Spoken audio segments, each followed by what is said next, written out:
Hello, and welcome to Careers Beyond Motherhood Live.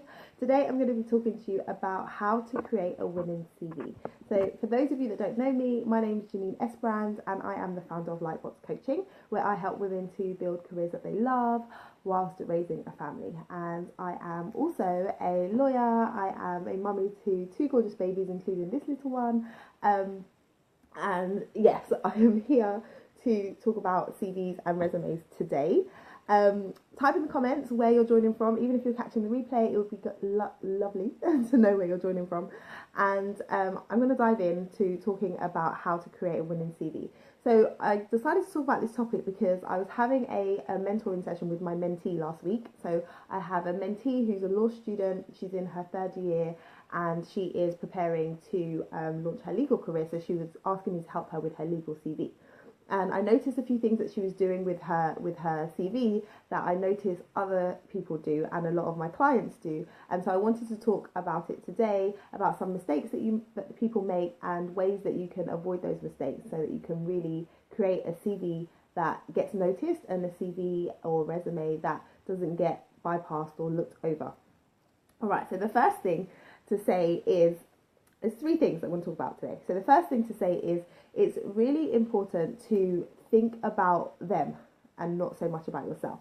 And I know that sounds counterintuitive because it's your resume, it's your CV, it's your employment history that you're demonstrating. But ultimately, the person who's reading your CV really is looking at it to assess whether or not you're somebody who can help them with whatever their need is. They're assessing whether or not, hi, whoever's just joined, they're assessing whether or not you're somebody who will be a good addition to their organisation. So what you want to do is make that really easy for them. Don't make them have to do too much digging. Make it really easy and plain for them to see how you can help. So you want to start off by looking at, okay, so what is the role that I'm applying for? What are they looking for? Which they'll tell you on the job spec.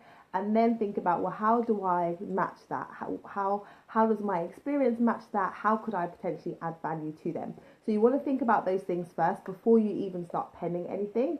And then when you're thinking about writing your summary or your profile, you don't necessarily want to just state, okay, well, this is what I'm looking for in terms of an organization or in terms of my next career step. You want to lead with talking about the experience that you have and what you've gained and what you can offer to them, so that when they're looking at it, they can say, oh, this person sounds like they can help us. This person is someone who I want to learn more about. And then they'll continue to read on, and ultimately you want them to invite you to interview.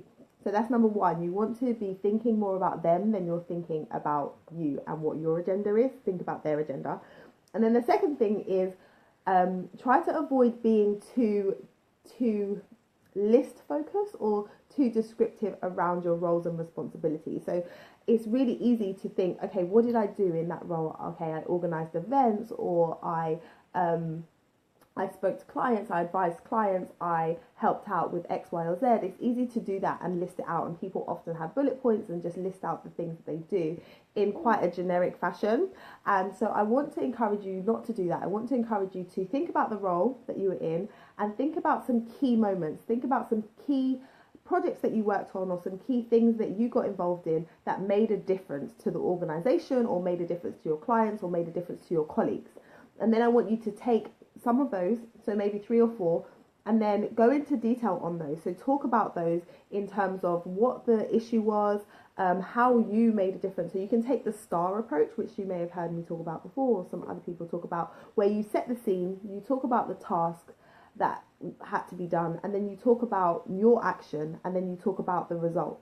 And so if you can do that for 3 or 4 different points, so 3 or 4 different occasions where you've done things, you're going to give the reader so much more insight than you just generically saying that you generally helped out with something, or you generally organized something, or you generally managed something. If you can go into detail, you're able to then show them how you could potentially do the same for them, because what they're really looking at is, this is the problem that we have, is this person going to help us to solve it? And so going into that level of detail helps them to make that assessment quickly, instead of you them having to do too much thinking and them having to do too much work. So think about that. Think about how you can pinpoint key things that you have done. So that's the second point. And then the third point is really for you to answer the question, so what?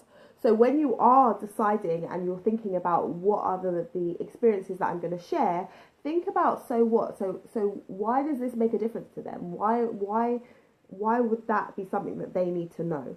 And that will help you to filter and decide what you include. So you look at the job spec, and then you look at your experience, and you say, well, does this really demonstrate what they would want to know about? Does this really demonstrate how I have done sorry, one second. Does this really demonstrate how I have done X, Y, or Z in terms of what they're looking for in the job spec? And if it does, then that's great, because you're giving them something that's relevant. So don't just put things on your resume for the sake of it being there. Answer the question, so what? Why is it here? Why is this relevant? So that they don't have that question in their minds, and so that you're not wasting space. Somebody's tired. You're not wasting the space on your CV, and that you're really able to lead with the things that are going to make a difference. So those are the three things. Those are the three things that can make a huge difference to whether or not you get invited to the next stage of the application process. So just to summarize, so the first thing is for you to identify what is most important and relevant for them. The second thing is for you to get specific about what you're sharing. Get specific about sharing relevant experience that is going to show them how you can add value to the organization. And the third thing is to think, so what? So why is this relevant? Why do they need to know this? And why is this going to really make a difference, so that you can be clear on what you should be including and what you should be leaving out of your CV. So those are my 3 top tips today about how you can create a winning CV. I hope you found those useful. Do type in the comments if you did. I'd love to know.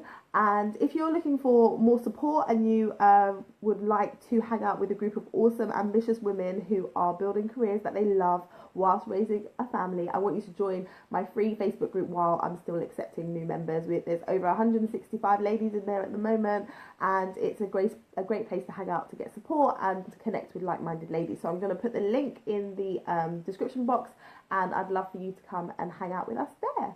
All right, I will speak to you soon. Have a great rest of your day.